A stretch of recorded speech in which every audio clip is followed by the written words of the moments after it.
Misterio de fe. Católico. Esto es lo que creemos. Esto es lo que celebramos. Y esto es lo que vivimos. Misterio de fe. Comenzamos. Permítanme gritarlo.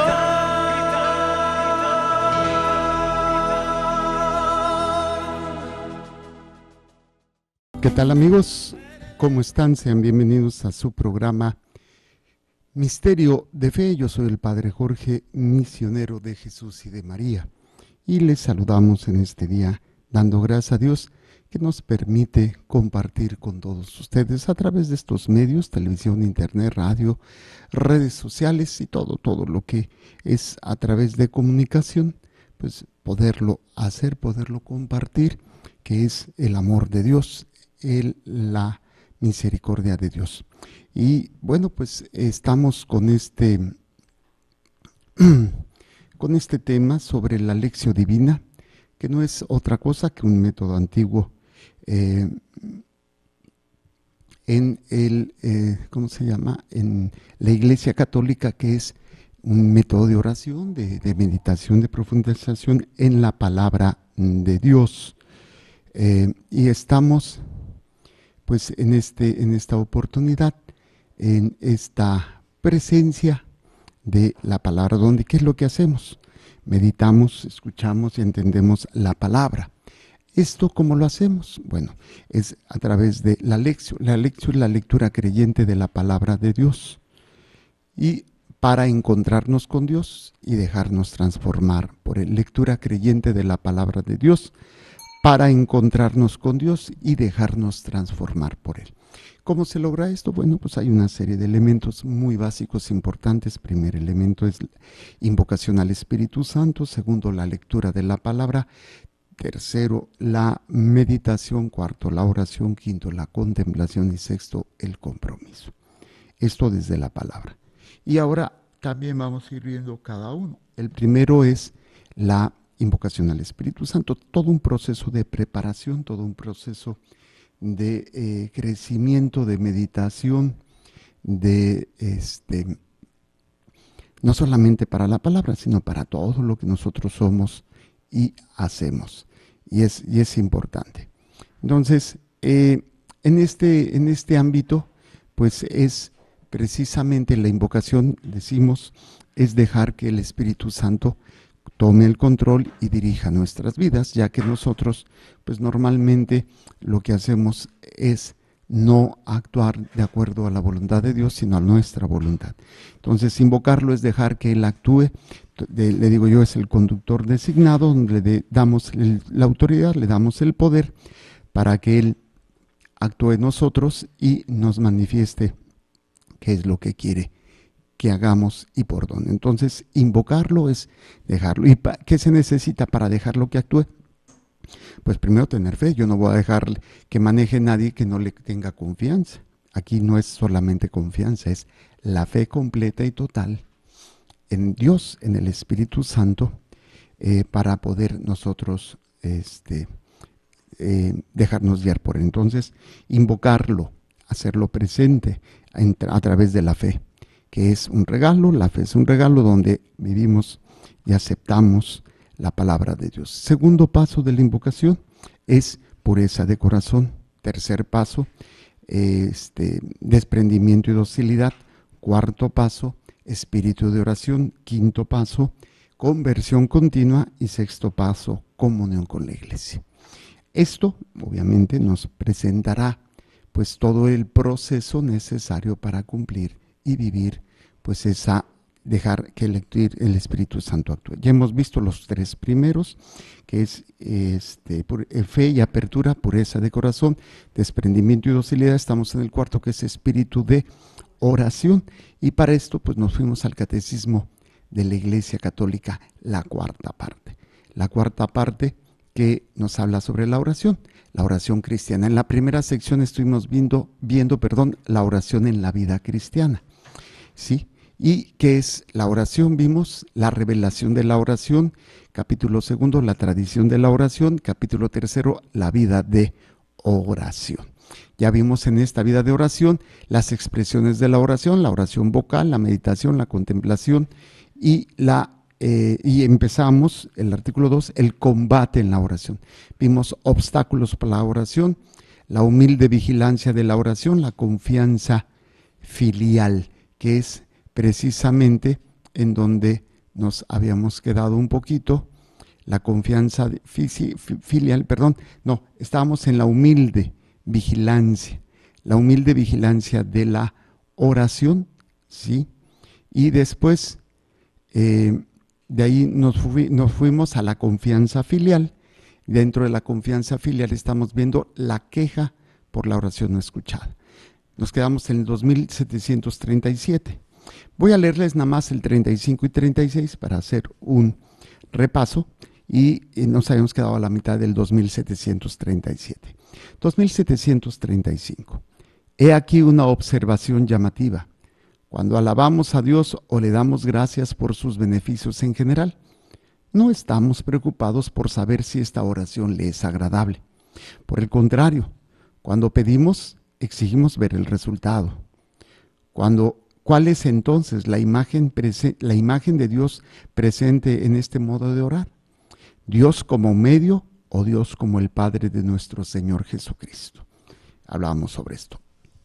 2736.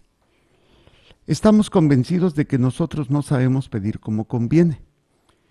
Pedimos a Dios los bienes convenientes. Nuestro Padre sabe bien lo que nos hace falta antes de que nosotros se lo pidamos, pero espera nuestra petición por la dignidad de sus hijos, está en su libertad. Por tanto, es necesario orar con su espíritu de libertad para poder conocer en verdad su deseo. Y esto, pues, 2737 lo estuvimos viendo más o menos un poco. Lo voy a leer todo y lo retomamos. No tenéis porque no pedís, pedís y no recibís porque pedís mal, con la intención de malgastarlo en vuestras pasiones. Si pedimos con un corazón dividido, adúltero, Dios no puede escucharnos porque Él quiere nuestro bien, nuestra vida. ¿Pensáis que la Escritura vive en vano? ¿Tienen deseos ardientes el Espíritu que Él ha hecho habitar en nosotros? Pregunta, ¿tiene deseos ardientes el Espíritu que Él ha hecho habitar en nosotros? Nuestro Dios está celoso de nosotros, lo que es señal de la verdad de su amor. Entremos en el deseo de su Espíritu y seremos escuchados. No pretendas conseguir inmediatamente lo que pides, como si lograrlo dependiera de ti, pues Él quiere concederte sus dones cuando perseveras en la oración. Él quiere que nuestro deseo sea probado en la oración, así nos dispone para recibir lo que Él está dispuesto a darnos. Ok, habíamos visto los primeros renglones cuando dice, no tenéis porque no pedís, pedís y no recibís porque pedís mal, con la intención de malgastarlo en vuestras pasiones. Y habíamos leído a Santiago en el capítulo 4, versículo 2 y 3, pero habíamos leído todo no todo, pero sí la parte de todos los versículos desde el inicio, cuando dice precisamente, ¿de dónde proceden las guerras, contiendas entre ustedes? ¿No es de vuestros deseos de placeres que luchan en vuestros miembros? ¿Codiciáis y no poseéis? ¿Matáis, envidiáis y no podéis conseguir? ¿Combatís y hacer la guerra? No tienes porque no pides. Pides y no recibes porque pides mal, con la intención de malgastarlo en vuestros placeres, en vuestros deseos de placeres. Entonces veíamos aquí cómo se está refiriendo a este elemento sobre la oración. No sabemos pedir. ¿Por qué no sabemos pedir? Porque vemos nuestros resultados. Las decisiones que tomamos nos han llevado a la paz o a la guerra, y casi siempre a la guerra. Conflictos de que yo quiero, que no me entiende, que no me dijo, que esto, que aquello, y obviamente es porque a veces nuestros deseos son los que nos gobiernan, ¿sí? Dice, no es de vuestros deseos de placeres que luchan en sus miembros, codician y no poseen, o sea, piden y no tienen, matan envidian y no pueden conseguir, combaten y hacen la guerra. No tienen porque no piden. ¿Y qué significa pedir? ¿Sí? Obviamente es en un contexto que es el contexto de dejarnos guiar por el Espíritu, que es el Espíritu el que va a pedir por nosotros, que es el que clama desde antes de que nosotros hablemos. Y nos hablaba hasta el 10, ¿no? El contexto es del 1 al 10. Lo voy a leer para retomar, aquí nos habíamos quedado. Dice, ¿de dónde proceden guerras y contiendas entre ustedes? ¿No es de sus deseos de placeres que luchan en sus miembros? ¿Codician y no poseen? Matan. ¿Envidian y no pueden conseguir? Combaten y hacen la guerra. No tienen porque no piden. Piden y no reciben porque piden mal, con la intención de malgastarlo en sus deseos de placeres. Adúlteros. ¿No saben que la amistad con el mundo es enemistad con Dios? Cualquiera pues que desee ser amigo del mundo se constituye en enemigo de Dios. Piensan que la Escritura dice en vano, tienen deseos ardientes el Espíritu, que la ha hecho habitar en nosotros. Más aún, da una gracia mayor, por eso dice, Dios resiste a los soberbios y da su gracia a los humildes. Sométanse pues a Dios, resistan al diablo y él huirá de ustedes. Acérquense a Dios y él se acercará a ustedes. Limpien pecadores las manos, purifiquen los corazones, hombres irresolutos. Lamenten su miseria, entristezcanse y lloren. Que su risa se cambie en llanto y su alegría en tristeza. Humíllense ante el Señor y Él los ensalzará. Aquí hay un elemento muy interesante que es, no podemos ser amigos del mundo y de Dios. ¿A qué se refiere ser amigo del mundo? Cuando el mundo es el que me mueve a hacer las cosas, o sea, por ejemplo, mis apetitos, mis apetencias, mis deseos, todo me está moviendo. Esa amistad quiere decir esa preferencia que yo le doy con respecto a lo que Dios quiere. Entonces, no puedo de repente ser amigo de Dios y amigo del mundo, porque no funciona. O soy de Dios o soy del mundo. Por eso, ¿no saben que la amistad con el mundo es enemistad con Dios? Cualquiera que desee ser amigo del mundo se constituye enemigo de Dios. Porque el hombre que es amigo sea el que consiente, el que permite, el que está de acuerdo con todos estos aspectos de la carne, del placer, de dejarse llevar por lo que siente, o por, incluso a veces no son cosas malas las que queremos, no son malas, pero no son de acuerdo al espíritu, o no es en el momento. No es lo mismo, por ejemplo, darle de comer un bistec a un niño de 10 años que dárselo a un niño de un mes. Obviamente no es el tiempo, no es el contexto. La carne es buena, pero si no tiene los elementos te va a hacer daño. Pues es lo mismo en el ámbito espiritual.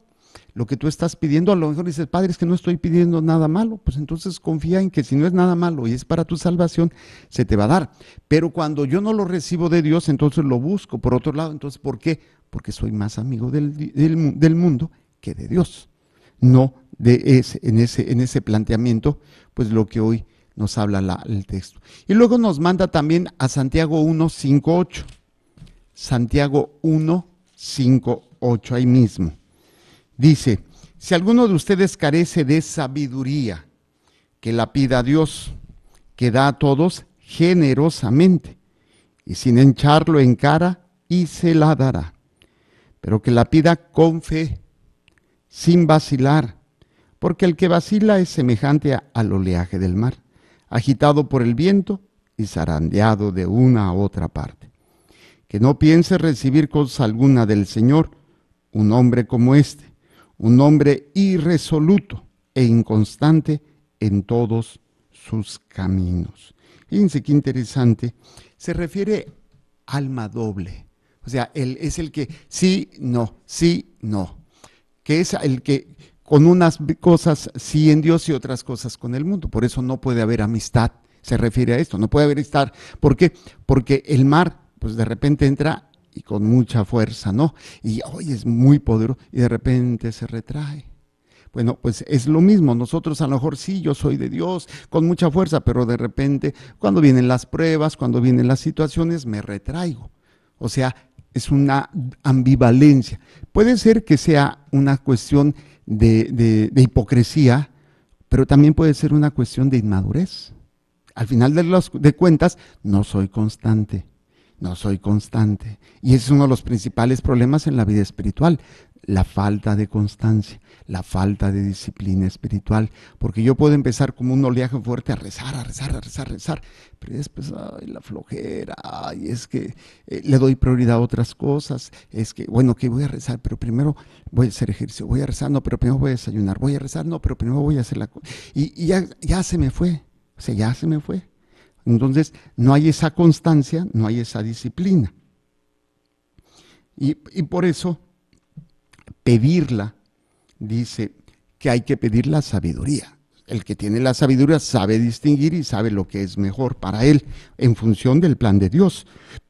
Pero no es que yo la pido, pero no eres constante. O sea, la sabiduría, los dones de Dios están ahí para nosotros. Pero a ver si me voy a entender. Tienes un recipiente, una jarra, que tiene la capacidad para un vaso. Entonces empiezas a llenar el vaso y lo empiezas a llenar y luego lo retiras y sigue saliéndose el agua. Y luego lo vuelves a meter, pero nunca te vas a llenar. Así somos, ¿no? El Espíritu Santo está derramando sus dones, pero nunca te vas a llenar o nunca lo vas a recibir, porque de repente estás siendo llenado y de repente te vacías, entonces nunca terminarás, porque no hay una constancia, no hay una disciplina, ¿sí? Por eso pedir sin vacilar, pero que la pida con fe sin vacilar, porque el que vacila es semejante al oleaje del mar. O sea, aquí vacilar aparte de dudar, es inconstancia y doblez. Puede ser por inconstancia, por duda o por doblez. O sea, no somos constantes. O sea, por duda, no, pues es que Dios no me escucha y dejo de orar. O por doblez, bueno, le voy a pedir esto, pero yo lo quiero. A veces no lo hacemos conscientemente, ¿no? Pero realmente nuestras intenciones cuando pedimos algo no siempre es para la salvación de nuestra alma. Y dijimos por duda, por doblez y por inmadurez. O sea, no tengo la mala intención, pero desgraciadamente lo empiezo a hacer y pues me gana la pereza, me gana otra cosa y no soy constante porque sé que empiezo algo pero no lo continúo. Sí, la asedia también, que es parte de este problema. ¿Sí? Por eso dice que no piense recibir cosa alguna del Señor un hombre como un hombre irresoluto. O sea, un hombre que es doblez, el alma doble. ¿Sí? Dice en la nota al pie de página. Esta división interior se basa en la psicología rabínica, en la que dos impulsos o tendencias, una mala y la otra buena, se enfrentan sin cesar y se opone a la sencillez de corazón y a la firmeza de actitud que de ellas resulta. O sea, no quiere decir que no vas a tener este conflicto. Todos lo tenemos, de hacer bien o hacer el mal. Simplemente a quién le vas a hacer caso. Pero como no estamos acostumbrados a ir en contra de lo que deseamos o de lo que sentimos o de lo que necesitamos, no estamos acostumbrados a enfrentar nuestros miedos, nuestros sufrimientos. O sea, el ser humano no tiene esa fuerza, esa solidez, tiene miedo y entonces termina por desviarse, termina por no seguir ese camino. Ok. Muy bien, entonces seguimos Catecismo de la Iglesia Católica 2737. Y luego nos manda a 5.16. También ahí Santiago 5.16. ¿Qué nos dice? Confesaos pues mutuamente sus pecados y oren los unos por los otros para que sean curados. Santiago 5.16. Como que no. Bueno, malgastado en vuestras todo el contexto. No, como que no le encuentro aquí el sentido de este pasaje, ¿no? Sí, Santiago 5.16, ¿verdad? No, Santiago 5.16. No, 5.16. No sé. A lo mejor no está bien. Pero bueno, Al menos lo demás sí nos quedó más claro, ¿sale? Entonces regresamos al catecismo, dice, no tenéis porque no pedís, pedís y no recibís porque pedís mal, con la intención de malgastarlo en sus pasiones, en vuestras pasiones. Y ya nos mandaba estas citas bíblicas de Santiago. Regresamos. Si pedimos con un corazón dividido adúltero, que era lo que nos decía Santiago 4:4, no, aquí no lo refiere. Santiago 4:4 dice, adúlteros, ¿no saben que la amistad con el mundo es enemistad con Dios? Sí, ya lo habíamos visto, ¿verdad? Cualquiera que desee ser amigo del mundo se constituye enemigo de Dios. El término griego está aquí en femenino. Evoca la imagen tradicional de Israel, esposa infiel de Yahvé. O sea, adulterar, acuérdense, iría hacia otro. Muy bien, por eso dice adúltero. Si le pedimos con un corazón dividido, adúltero, o sea, un corazón adulterado, Dios no puede escucharnos porque Él quiere nuestro bien, nuestra vida. Nosotros le pedimos, pero no un corazón limpio, no con un corazón transparente, no con la pureza de corazón. No tenemos esa pureza y entonces nuestra petición no es buena. Por eso dice, Él quiere vuestro bien, vuestra vida. Piensan que la Escritura dice en vano, ¿tiene deseos ardientes el Espíritu que Él ha hecho habitar en nosotros? Santiago 4:5, cuando dice, piensan que la Escritura dice en vano, ¿tiene deseos ardientes el Espíritu que Él ha hecho habitar en nosotros? ¿A qué se refiere? A esa acción del Espíritu que fue depositado en nosotros y que hemos recibido en el día de nuestro bautizo, de nuestra confirmación, y que es precisamente el Espíritu que arde dentro de nosotros. Y es esa inquietud, es esa vaciedad, ese sinsentido cuando no estoy en Dios, por más que hago las otras cosas, como siento, algo me falta, como que no estoy completo. Es el hambre de Dios, es el hambre de ese Espíritu que tenemos dentro, que dice Santiago, refiriéndose a la Escritura, que dice, tiene deseos ardientes el Espíritu que Él ha hecho habitar en nosotros. El problema es, sé escuchar el hambre que tiene mi espíritu. A veces no. Estoy acostumbrado a escuchar el hambre del cuerpo. Estoy acostumbrado a escuchar el hambre del alma, del corazón, de los sentimientos. No, es que no quiero estar solo, es que necesito a alguien, y esto los tenemos muy claros. O a veces incluso el intelectual, ¿sí? El conocimiento, el entender, el preguntar, el investigar. Pues eso lo podemos entender claramente, pero ya el hambre del espíritu es más difícil. Está ahí, pero no lo sé identificar. Y a veces es como cuando el niño, uso esta comparación, se pone a comer entre comidas. Y a la hora de la comida, no tengo hambre. Pero se llenó de porquerías, y ya el alimento con verdaderos nutrientes, la comida, pues no tiene hambre.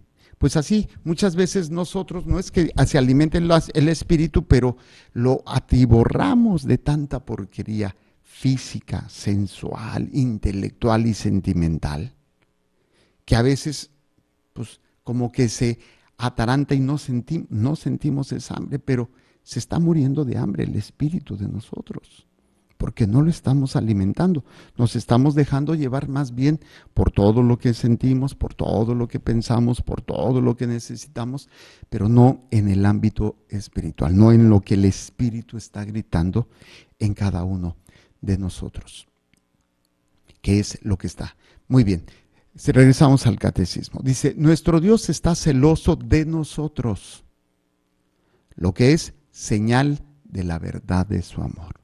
O sea, una persona que se interesa por otras siente celos, pero no es un celo de pasional y porque no me habló, se fue con el otro. No es en ese sentido, sino en el celo de que sabes que es lo mejor para esa persona. También le das la libertad, o sea, me duele que estás así, me duele que no entiendas que te estás haciendo daño, pero no es un celo en el que el hombre o la persona llega a sentir ese coraje, ese odio, esa frustración, que son los celos pasionales, ¿no? Los sentimientos, los crímenes pasionales por los celos mal infundados. Pero dice, nuestro Dios está celoso de nosotros, lo que es señal de la verdad de su amor. O sea, un celo, fíjense qué bonito es este celo. Imagínate una persona que le es infiel a su pareja y siente celos esta persona, obviamente, y tiene coraje, y tiene dolor, y tiene odio, y lo corre, y lo manda a la fregada, y todo, ¡pum! Esos son celos. Justificados o no, pero son celos. Pero los celos de Dios, ¿cuáles son? ¿Cuál sería un celo de Dios? El celo en donde me duele que me hayas traicionado, pero me duele más que te alejes de Dios. Entonces siento celo, quiero que regreses, y no es conmigo, quiero que regreses con Dios, porque quiero que tu alma se salve. Desgraciadamente este celo por las almas, pocas personas lo tienen, pocos sacerdotes lo tienen, pocas religiosas lo tienen. ¿Por qué? Porque a lo mejor nos hace falta entender este celo de Dios. Te quiero para Dios, no te quiero para mí. Cuando es un celo de te quiero para mí, pues es entendible, pero no siempre es saludable y no siempre es correcto, o la manera de hacerlo no siempre es la correcta. Pero si tú me eres infiel, ok, me fuiste infiel y tengo un celo humano, pero tengo un celo más en Dios. ¿Por qué? Porque me duele lo que tú estás haciendo. Me duele porque tu alma se está condenando. Entonces, quiero recuperarte para Dios, no tanto para mí. Claro, viene la consecuencia de que regrese conmigo, pero no es mi centro. Y ahí es donde el Señor nos habla de esto. Siente un celo el Señor de nosotros, pero no es un celo en el que ya me dejaste, que quién sabe. No, es un celo porque Dios quiere lo mejor para nosotros. Y ya hemos hablado que es amar. Amar es procurar y desear el sumo bien a la persona amada. Y el sumo bien, pues es Dios. Y Dios es el que desea el sumo bien para nosotros. O sea, nos desea que nosotros estemos con Él. Por eso siente celo. Siente celo de que las almas lo abandonen, de que las almas, porque quiere lo mejor para nosotros. El celo, cuando es sentimental, pues tiene que ver, no siempre es malo, tiene que ver con ese deseo de estar, que regrese la persona porque tiene esposa, tiene esposo, tiene hijos, pero qué hermoso sería, aparte de esto, lo más grande es el celo por Dios, el celo de esa alma por Dios, o sea, que esa alma se salve. Yo deseo lo mejor. Y me ha tocado personas hermosamente que se separaron, o los dejaron más bien sus parejas, en su matrimonio lo dejó, y siente ese celo, siente ese dolor humano, pero le preocupa más el alma de su pareja. ¿Y qué es lo que hacen? Están en oración, en ofrecimiento, y algunas personas, tengo ese testimonio, yo ya no sé si vaya a regresar o no. Yo lo único que le pido a Dios es que, aunque sea antes de que se muera, se arrepienta. Entonces ese celo de Dios, ese celo es hermoso, ese celo es maduro, ese celo trasciende, fortalece. Claro, está también el celo humano, que no se trata de no sentirlo, pero que no sea más fuerte que el celo de Dios. Y ahí es donde vemos precisamente nuestro Dios está celoso de nosotros, lo que es señal de la verdad de su amor. Entremos en el deseo de su espíritu y seremos escuchados. ¿Qué es lo que desea el espíritu? Es como entrar de colados. Sí, imagínate que va a entrar unas personas a ver al rey. Y tú llegas y pues yo me meto y entras. Entonces, entrar en el deseo de su espíritu es entrar en la divina voluntad.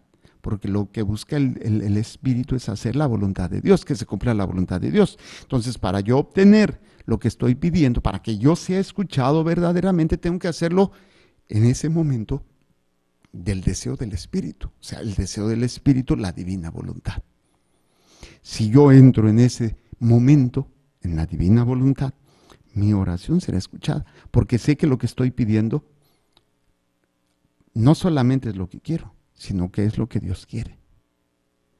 Lo difícil es cuando yo quiero una cosa y Dios quiere otra cosa.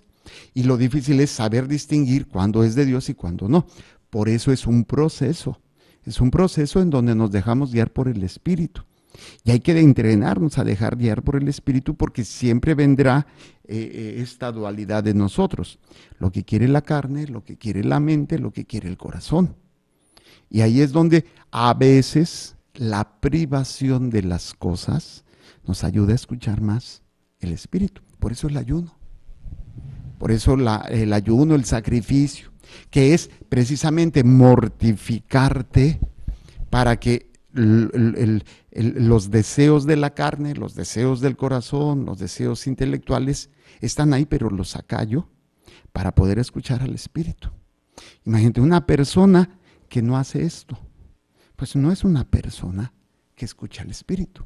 ¿De cuántas veces podría preguntar al día lo hacemos? No, Padre. Y a la semana, pues tampoco. Y al mes tampoco. ¿Cada cuándo? Pues cuando voy a un retiro. O cuando siento necesidad o tengo ganas. Pues, imagínate que comieras cada vez que vas a un retiro, pues te mueres. ¿Sí? No podemos nosotros mantenernos simplemente como observadores. Tenemos que hacer esto en nosotros. Entrar en el deseo del Espíritu para ser escuchados. Lo que yo pido, que sea de acuerdo a la divina voluntad. Como no sé si sea la voluntad de Dios, pues simplemente le digo, si es tu voluntad, si no, que sea. Padre, si es posible, aparta de mí este cáliz, mas no se haga mi voluntad, sino. No siempre es fácil distinguir cuándo es de Dios y cuándo no, cuándo son yo. Por eso hacemos la oración de nuestro Señor. Si es posible que me sane, si es posible que me cure, si es posible que mi matrimonio se restaure, si es posible que recupere el trabajo, si es posible que se me arregle este problema, mas no se haga mi voluntad sino la tuya. Entonces estoy en esa dinámica de entendimiento, de búsqueda de lo que es el Espíritu, lo que el Espíritu clama. Pero yo necesito callar o no darle fuerza. Tal vez no se calle completamente porque, no sé, a veces uno quiere hacer oración y está la loca de la casa o están los sentimientos. Es aprender que están ahí, pero no prestarles importancia para escuchar al Espíritu.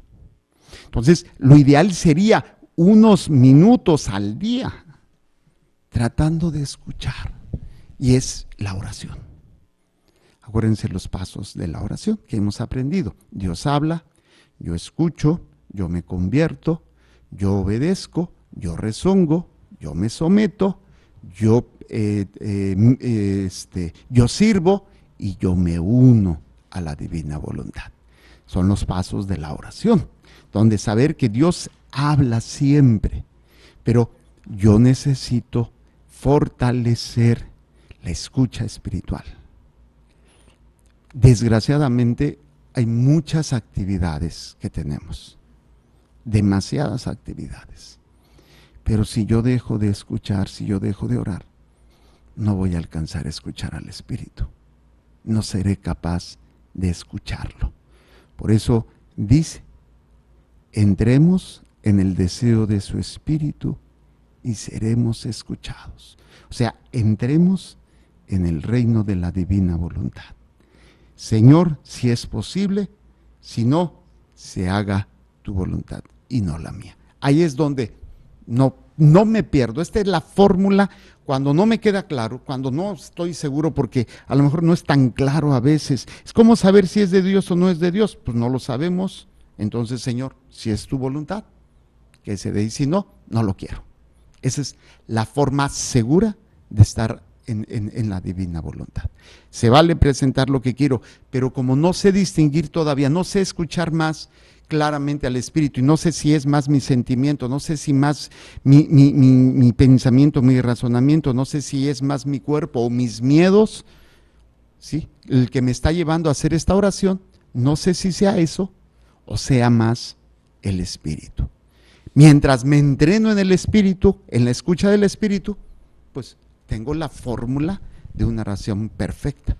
Padre, si es posible, ayúdame, sáname, quítame, ponme no sé, mas no se haga mi voluntad, sino la tuya. ¿Por qué? Porque está entrando por medio del deseo de su espíritu, o sea, de la divina voluntad. Y dice más abajo, no pretendas conseguir inmediatamente lo que pides, como si lograrlo dependiera de ti. Ese es otro elemento de la oración. Pedimos como si rezáramos más fuerte o más cantidad, entonces es como si pensáramos que le estamos poniendo, no sé, carbón o madera o a la máquina al tren que se manejaba por medio de fuego, las máquinas de vapor, y entonces entre más le pones, más vapor y más fuerza. No, pues entre más nosotros le echemos, pues más fuerza. Entonces no depende de ti. No depende de ti. Tú haz lo que tienes que hacer, ¿sí? No pretendas conseguir inmediatamente lo que pides, como si lograrlo dependiera de ti. No depende de ti. Pues Él quiere concederte sus dones cuando perseveras en la oración. Cuando perseveras. Si no somos perseverantes, ¿cuántos podemos estar verdaderamente en oración continua y todos los días? Continua durante el día o permanente durante el día y varios días. O sea, ¿a qué me refiero? No que estar de rodillas, sino en oración, en escucha. Señor, mira, voy a hacer esto, Señor, voy a hacer lo otro, que me dices, por dónde, muéstrame tu voluntad. Por eso, Él quiere concederte sus dones cuando perseveras en la oración. Y la otra, esto fue de Evagrio Póntico, y el otro es de San Agustín. Él quiere que nuestro deseo sea probado en la oración. Así nos dispone para recibir lo que Él está dispuesto a darnos. O sea, Él es como un filtro. Lo que yo pido tiene que pasar por el proceso de la oración, la paciencia, la escucha, la humildad. ¿Sí? ¿Para qué? Para que si pasa ese filtro, se nos dará lo que necesitamos. Si no pasa, el Señor de todas maneras está dispuesto a darnos algo. Y decía San Agustín, dame lo que me pides y pídeme lo que quieres. Dame lo que me pides y pídeme lo que quieras. O sea, dame humildad, dame amor para yo poderlo dar.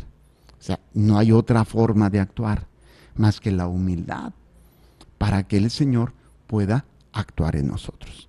Por eso es interesante ver, ahora podemos entender un poquito más por qué las oraciones, o por qué la queja de la oración no escuchada. Dios no me escucha, Dios no me entiende, Dios no me ayuda. Vimos estos tres números, 2735, 2736 y 2737. La queja por la oración no escuchada. Ahora, vamos al otro. ¿Para qué o cómo hacer que nuestra oración sea eficaz? O sea, vimos las quejas. Ahora, ¿qué tengo que hacer para que mi oración sea eficaz? Y tenemos 4 números, 2738, 2739, 2740 y 2741. Son 4 números que nos hablan sobre para que nuestra oración sea eficaz, o sea, que realmente obtengamos. Y ahí voy a leer el 2738. Dice, la revelación de la oración en la economía de la salvación enseña que la fe se apoya en la acción de Dios en la historia. La confianza filial es suscitada por medio de su acción por excelencia, la pasión y la resurrección de su Hijo. La oración cristiana es cooperación con su providencia y su designio de amor hacia los hombres. Bueno, aquí le vamos a dejar, no voy a entrar a explicarlo, nos quedamos para iniciar el 2738 del Catecismo de la Iglesia Católica. Que el Señor les bendiga y les proteja, haga resplandecer su rostro sobre ustedes y les conceda su favor, que el Señor les mire con benevolencia y les conceda la paz. Amén. Jesús, que tu sangre pura y sana circule en estos cuerpos enfermos y que tu cuerpo puro y sano transforme estos cuerpos débiles y que una vida sana y vigorosa palpite dentro de ellos. Amén. Y la bendición de Dios Todopoderoso, Padre, Hijo y Espíritu Santo, descienda sobre ustedes y permanezca para siempre. Amén. Muchísimas gracias. Continúen con nuestra programación. Recuerden, Dios es amor y te ama. Creer Celebrar y vivir tu fe es el reto de hoy. Misterio de fe.